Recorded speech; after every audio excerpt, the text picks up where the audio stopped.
Assalamualaikum warahmatullahi wabarakatuh. Perkenalkan, nama saya Sri Lamiati. Saya mahasiswa Unsik jurusan KPI semester 3 yang berada di Kalibeber, Wonosobo, Jawa Tengah.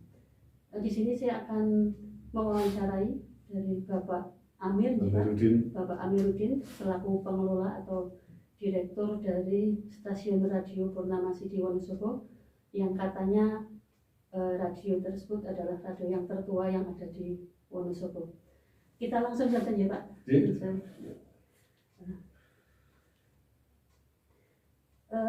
Kalau boleh tahu Pak, kapan berdirinya stasiun radio Purnama Sidi Wonosobo ini Pak? Sebelumnya Assalamualaikum warahmatullahi wabarakatuh. Terima kasih Bu Sri yang sudah rawuh ke studio Purnama Sidi. Yang ditanyakan tentang sejarah sih Bu. Saya akan mencoba semampu saya, sebisa saya mengingat-ingat, karena saya sudah lama bukunya sudah ditutup, cuman saya mesti buka-buka lagi, dalam artian buka-buka aja, buka-buka bukan buku yang sebenarnya, buka pikiran gitu. Jadi nanti kalau memang ada sedikit yang kurang itu nanti kita bisa konfirmasi lagi. Bismillahirrahmanirrahim. Jadi Purnama Sidi itu awal berdirinya, titik nolnya gitu, itu kan dari amatir, jadi anak-anak muda yang biasa berkegiatan iseng gitu ya. Ada yang bisa membuat pemancar, beliau namanya Pak Ramadan, sekarang masih hidup, tapi mungkin kalau ditanya dia bisa menjawab sepotong-potong karena sudah lama sekali. Tahunnya tepatnya 1969 itu beliau sudah bisa membuat pemancar. Ya sesuatu sekali zaman dulu kan gitu ya, dengan keterbatasannya alat aja seadanya dan sebagainya. Terus ngobrol-ngobrol sama teman-teman, terus akhirnya bisa siaran amatiran. Sok siaran, sok enggak gitu, sok koberi gitu, sore malam gitu. Nah terus ini kok kegiatan positif, terus ditangkap oleh teman-teman. Waktu itu ada Universitas Muhammadiyah PGA kalau nggak salah itu ya, mahasiswanya kan sering ngumpul-ngumpul nongkrong gitu. Jadi ada kesepakatan yang tidak tahu saya prosesnya seperti apa. Terus radio itu diberi nama VOMU, Voice of Muhammadiyah University. Jadi siarannya ya inilah VOMU di gelombang sekian dipancarkan dari Jalan Veteran dulu di Sudagaran begitu ya. Pertama dulu berarti ada di Sudagaran, tepatnya di perempatan Plaza itu, terus ada toko Melati ya di deretan itu lah. Terus dengan perkembangan tuntutan zamannya, itu harus menyesuaikan dengan aturan-aturan yang ada dari pemerintah. Tidak boleh sekedar siaran dan sebagainya. Harus ada izin gitu ya Pak? Harus ada izin. Nah di tahun 71 itu sesepuh di situ terus memproses izinnya. Saat itu karena di Wonosobo belum banyak notaris gitu ya, jadi notarisnya pakai Magelang gitu. Nah 79 berproses, terus ada aturan lagi. Kalau dulu namanya itu masih Purnama Sidi Broadcasting Station, ejaannya masih biasanya main ngetren gitu ya. Di era Orde Baru itu kan ada aturan tahun berapa itu, semua nama lembaga harus pakai nama Indonesia. Nah terus Purnama Sidi Broadcasting Station diproses, diganti nama ke Indonesiaan, namanya PT Radio Purnama Sidi Wonosobo. Berproses terus gitu di Studio Sudagaran itu, dengan keterbatasannya karena nunut ya, mungkin yang punya rumah pengen mengembangkan dan sebagainya, akhirnya terdesak harus pindah di Jalan Argopeni. Yang dulu di situ ada sekolah SMP kalau nggak salah, SMP Muhammadiyah, terus itu ada sekolah SMP.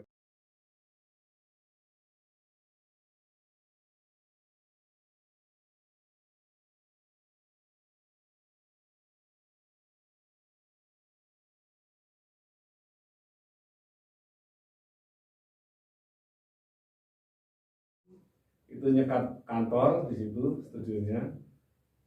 Nah, tahun 1980 terus membuat studio yang sampai sekarang ditempati itu. Jadi tahun 80 sampai sekarang udah berapa ini ya? Berapa tahun ya Pak? Udah panjang sekali. Nah, itu saya belum ada di situ, Bu. Belum masuk ke... Belum masuk. Saya masuk itu tahun 83, tepatnya Agustus. 83 lah saya itu bisa bicara yang saya alami. Kalau dulu itu kan katanya sesepuh gitu ya. Mulai 83 saya bisa bicara, bisa cerita apa yang saya alami. Itu sekilas latar belakangnya, Bu. Gimana? Mungkin ada lagi, Bu. Terus kalau sekarang ya Pak, di zaman era globalisasi ini, apa nih perbedaan dulu siaran sama sekarang itu apa itu Pak? Oh, gitu ya. Tantangannya itu seperti apa? Nah, dulu kan radio sangat digemari, semua hampir setiap rumah itu semua mendengarkan radio, nyetel radio ngaten. Kalau sekarang di era globalisasi kan udah beda. Masa-masa internet semua pakai apa itu HP dan laptop, itu radio itu agak berkurang. Itu gimana Pak itu Pak? Istilahnya perkembangan radio dari zaman ke zaman itu. Zaman waktu saya masih kecil, dewasa, terus tua. Waktu dulu ya, zaman radio itu masih jarang, masih frekuensinya aja masih di MW, SW begitu ya. Saya ngalami juga, Pak. Yang penting ada suaranya walaupun ngos-ngos, apalagi hujan, ditempelnya di kuping gitu ya. Itu kebutuhan masyarakat bukan main. Apalagi radio kan tercatat di sejarah ya. Itu sebagai penyebar informasi yang sangat diperlukan oleh masyarakat, sehingga bisa sampai Indonesia merdeka itu juga ada dukungan, sangat berperan gitu. Nah, itu istilahnya penyiar relay apa sih, penting ada suaranya itu jadi sesuatu sekali. Saya dulu sempat jadi pendengar setia radio waktu kecil itu, begitu mendengar daerah yang terdekat disebut aja, seneng banget. Magelang, apalagi sampai Wonosobo gitu. Pernah ada penyiar menyebut salah aja, mirip-mirip daerah tetangga aja seneng banget. Ternyata itu disebut itu, padahal bukan itu, saking kan. Padahal dari Malaysia, dari luar negeri kita mendengarkan. Terus seiring zaman itu pendengarnya sepertinya berubah, karena di tahun-tahun 80 itu kan begitu mulai muncul radio tapi belum banyak, terus pendengarnya juga bertambah otomatis ya. Nah itu production house itu juga lagi bergeliat gitu, membuat sandiwara, wayang juga banyak dan sebagainya. Nah, saya nangkapnya wayang itu di era-era tahun 80 itu. Itu bukan main, satu malam suntuk pun didengarkan. Bukan sekarang kan hanya konco turu ya. Harus les gitu ya. Ceritanya apa? Orang ngerti gitu. Tapi kalau sandiwara kan paling hanya 45 menit, 30 menit itu ya. Contoh sahur sepuh, terus tutur tinura dan sebagainya, itu kan mantap sekali di pendengaran pendengar gitu. Itu kalau sudah mulai sore jelang-jelang diputar itu, satu radio bisa untuk beberapa orang itu dikerumuni gitu. Jadi sifat sosialnya, terus kebiasaan di desa itu ya, kalau sore biasa ngumpul dan sebagainya, itu betul-betul terpupuk sekali gitu. Itu iklan pun gitu. Iklan dulu istilahnya manajemen iklan itu nunggu. Jadi pemasang iklan sendiri yang akan datang gitu. Kita nggak perlu nawar-nawar, penawaran keluar nggak perlu. Di samping memang belum banyak alat-alat untuk penawaran gitu ya. Paling kita ke pos mengirimkan penawaran gitu, itu kan jarang sekali. Tapi dari pemasang iklan sendiri yang datang. Jadi kita itu santai gitu, sebagai pengelola santai sekali gitu. Nah itu masa-masa keemasan iklan radio pun perkembangannya bagus sekali. Bahkan dulu ada persatuan radio itu Persatuan Radio Siaran Swasta Nasional Indonesia, PRSSNI. Dulu ketuanya kan selalu berada di lingkungan istana. Karena memang radio itu dianggapnya potensi, belum banyak media seperti saat ini. TV masih jarang-jarang, radio kan merajai lah. TV kan paling di daerah-daerah tertentu, tapi kalau radio kan ada di pelosok-pelosok. Itu terus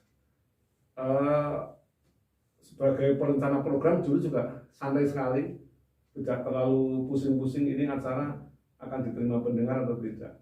Terus buat acara sing kira-kira ya cukup aja lah, nggak usah bagus-bagus, pasti didengarkan. Dan penyiar itu dulu seperti ya artis lokal lah, selebritis lokal. jadi penyiar ya mesti ngetop. Jadi penyiar mesti pacarnya banyak. Pacarnya banyak. Terkenal ya Pak. Terkenal gitu. Siaran lah nanti makanan berdatangan gitu loh. Jadi siaran dikerumuni orang. Nah, era sekarang ini siaran memang banyak tantangan sekali. Sebetulnya kalau dilihat pendengarnya pasti jumlahnya lebih bertambah, pasti itu. Cuman intensitasnya untuk mendengarkan, durasi untuk mendengarkan memang berkurang. Dulu wayang didengarkan semua, sandiwara didengarkan semua, sekarang lagu aja belum tentu semua, apalagi iklan gitu loh. Nah, tantangannya bukan main sekarang. Media sosial semua bisa diakses di mana-mana. Apalagi sekarang era pandemi, internet semakin dijangkau oleh siapapun, anak TK aja menjangkau gitu. Jadi radio memang agak berat kalau nggak berinisiatif terus menggali potensi terus. Makanya sekarang saya sebagai pengelola radio itu harga mati, itu harus masuk di medsos, harus aktif di medsos. Di medsos bagaimana caranya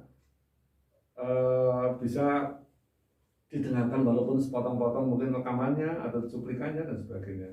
Streaming itu harus, jadi radio tidak hanya didengarkan di area maksimal jangkauan frekuensinya ya, tapi bisa didengarkan di mana aja lewat internet. Begitu ada akses internet ya, program ini bisa didengar di situ. Jadi itu meluas jangkauannya, cuman ya loyalitasnya itu memang berkurang gitu. Nah, di dunia internet itu saya merasa terbantu karena pendengar itu kan bisa dilihat jumlahnya berapa gitu. Ada ratingnya juga kelihatan. Ada hari ini berapa dan sebagainya, ada jumlahnya. Kalau dulu kita klaim aja, kita nyetel sandiwara, oh pasti didengarkan semua masyarakat Wonosobo. Sekarang enggak seperti itu. Nah, kita harus selalu menggali kreativitas teman-teman penyiar gitu. Jadi penyiar itu tidak boleh seperti robot hanya mengikuti program radio aja, tapi harus berinisiatif sendiri gitu. Karena sekarang kan pendengar itu nggak bisa terlalu teoritis gitu. Kita lebih, nah dulu kan program siaran itu ya kita kan bisa ngatur pendengar gitu. Misalnya pendengar untuk acaranya seperti ini, soalnya kita kan harus seperti ini, langsung selesai. Nah sekarang kan kok seperti itu sih? Loh ini kan aturannya seperti itu, saya nggak butuh aturan seperti nyaman atau enggak. Nah itu yang repot sekali itu, harus keluar dari teori gitu. Nah kita kan sebagai orang lama di radio kan jadi kan berat sekali kalau meninggalkan teori gitu. Tapi dalam prakteknya harus ya paron-paron begitu lah. Itu gambarannya seperti itu. Jadi radio sekarang memang ada masyarakat yang mungkin kurang intens mengikuti perkembangan radio, menyampaikan bahwa apa isi ono pendengare, apa ono sing masang iklan gitu. Nah, saya selalu bukan menyombongkan diri, tapi ya radio itu kan banyak, ada radio baru, ada radio yang lama, pengelolanya ada baru, ada yang lama, ada yang siap berjuang, ada yang seenaknya dan sebagainya. Makanya sekarang itu ada radio yang malas, misalnya hanya muter-muter iklannya sendiri, obat lagu tanpa penyiar juga ada. Kalau kita ya kita dituntut sendiri, maksud saya bukan tuntutan dari siapa-siapa, enggak. Purnama Sidi sebagai media milik Muhammadiyah, saya tidak dituntut untuk harus begini-begini, tapi saya menuntutkan diri gitu, mewajibkan diri gitu, bahwa konten-konten yang dibutuhkan masyarakat ya kita siapkan gitu. Nah, Purnama itu sekarang kan dirubah jadi radio dakwah, tapi dalam tanda kutip, maksudnya tidak pure dakwah. Jadi persentasenya dakwah lebih banyak dibanding radio lain gitu. Bahkan kita muter lagu-lagu pun kita yang bernuansa Islami gitu, yang religi, qasidah dan sebagainya itu. Kalau pengajian kita ada 4 kali, pagi, siang, sore, malam gitu. Terus yang lain masih mengakomodir pendengar gitu. Jadi kita paran-paran lah dari program radio dengan keinginan pendengar seperti apa gitu. Biar diikuti terus. Kalau kita gegei dari kita sendiri, nanti malah nggak diterima. Atau sebaliknya, kita terlalu ngikuti, ya kita nggak punya idealis sebenarnya. Begitu Bu. Gimana, ada lagi Bu? Terus harapan ke depan gimana Pak? Biar radio itu tetap bagaimana mencari terobosan, mungkin kalau bisa biar radio itu tetap digemari atau disukai, menjadi lagi oleh masyarakat. Oh gitu ya. Itu kalau kemungkinan bisa tidak gitu Pak kalau ke depan gitu. Harus bisa. Harus bisa. Jadi saya pendengar itu saya coba bagi dua, karena radio kita itu kan radio usaha lah ya, di samping memang program-program yang tadi saya sampaikan, program religi dakwah itu harus ada ya. Saya membagi dua, pendengar yang pure, betul-betul pendengar. Kalau TV yang menganggapnya itu penonton gitu, tapi ada pendengar yang plus, yaitu pendengar yang punya iklan gitu. Jadi saya nggak mau terlalu ngikut pendengar yang pure pendengar, juga nggak mau terbawa arus oleh pemegang uang pemasang iklan gitu. Jadi kita paron-paron gitu. Saya selalu membina dua-duanya ini. Terlalu laku, terlalu banyak didengar tapi nggak laku iklan, ya percuma. Atau sebaliknya, iklannya banyak tapi pendengarnya sebenarnya sedikit, berarti kita tipu-tipu. Pendengarnya banyak tapi nyatanya nggak ada, tapi kita dapat iklan. Nah, yang saya lakukan ya, kita selalu menggali potensi tadi itu, terus memperkuat tim gitu. Jadi saya selalu mancing-mancing penyiar, ada ide apa dan sebagainya. Di samping ide untuk radio on air, juga ide untuk medsos, karena medsos itu kan juga pendukung dari on air gitu ya. Kita kalau membuat acara, kalau hanya tiba-tiba selamat siang kita dengarkan acara ini, belum tentu didengarkan banyak. Tapi sebelumnya kita giring dulu pendengar itu lewat medsos gitu. Jangan lupa hari ini jam ini akan ada acara ini. Ada talk show misalnya, kita buat poster digital itu, kita share ke teman-teman pendengar dan sebagainya. Harapan saya untuk pendengar itu ya, jangan terlalu hanyut dengan era globalisasi, era internet, medsos yang saat ini. Radio itu kan, ya maaf, bukan saya membedakan sekali. Radio adalah lembaga resmi dengan perizinan yang sebendel tebal itu. Jadi kita itu nggak main-main gitu loh. Dan saya kalau di medsos itu kan, kita buat email, kita buat bisa apa saja kan. Itu pribadi, sambil di ruangan tertutup, nggak ada orang pun bisa buat seperti itu. Tapi kita nggak, kita mengajukan ke perizinan yang begitu. Sampai izin itu kan izin menteri, bukan tanda tangannya. Menteri aja ada 2, dirjen pengendalian frekuensi dan menteri Diskominfo itu Kominfo Informatika Jakarta ya. Jadi kita menteri, jadi makanya untuk mengejar sampai ke menteri kan kita betul-betul jalan terjal. Nah, itu maksud saya sampaikan bahwa radio itu lembaga resmi yang dilindungi undang-undang, yang disorot kontennya oleh KPI. Ya harapan saya ya, carilah narasumber informasi, narasumber apapun yang resmi gitu. Walaupun saya tidak mengecilkan medsos, tapi medsos itu kan terlalu pribadi. Nah, ini kan selalu berlembaga gitu. Apapun yang disampaikan oleh sebuah lembaga mesti pertanggungjawabannya lebih tidak sekedar nge-share, tidak sekedar menyampaikan aja untuk pendengar itu. Kalau untuk iklan, pemasangan iklan saya berharap ya cermatilah radio, jadi jangan hanya sekedar banyak pendengar. Pendengarnya kan sekarang bisa pendengar yang loyal, yang tidak, dan sebagainya. Jadi harus jeli-jeli memilih radio, harapannya seperti itu. Bukan berarti kita yang paling eksis, milihlah kita, pilihlah saya, enggak, tapi ya apa namanya, lebih selektif gitulah. Mungkin saya tidak terpilih nggak apa-apa, tapi mungkin akan memilih radio yang lebih bagus. Gitu, harapan saya seperti itu. Sepertinya itu Pak. Sudah cukup?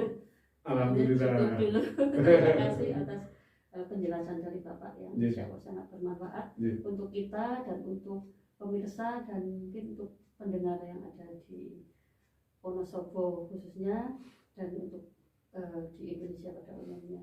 Mungkin dari penjelasan Bapak tadi. Tambahan sedikit Bu, Oh, iya. nyolong. Kan harus ada iklan ya. Iya. Purnama SD itu sekarang kan tagline-nya itu mencerahkan, inspiratif. Saya selalu berpesan sama teman-teman penyiar, apapun yang disampaikan harus yang punya apa namanya, sesuatu yang bisa mencerahkan, tidak hanya sekedar ngomong aja, tapi harus yang bisa mencerahkan. Inspiratif ya jadilah kita inspiratifnya pendengar gitu, yang menginspirasi pendengar gitu. Gitu Bu. Terima kasih sekali Pak. Demikian yang dapat saya tanyakan. Kita wawancara sama Pak Amiruddin selaku Direktur dari Stasiun Radio Purnama City di Wonosobo. Kita bisa belajar dari apa yang telah beliau sampaikan. Kita bisa berinovasi, berinspirasi untuk ke depan radio atau media informasi bisa lebih baik dan lebih bermanfaat. Itu yang dapat saya sampaikan. Terima kasih sekali Pak. Saya akhiri, amin. Saya akhiri, wabillahi taufiq wal hidayah. Wassalamualaikum warahmatullahi wabarakatuh. Waalaikumsalam warahmatullahi wabarakatuh.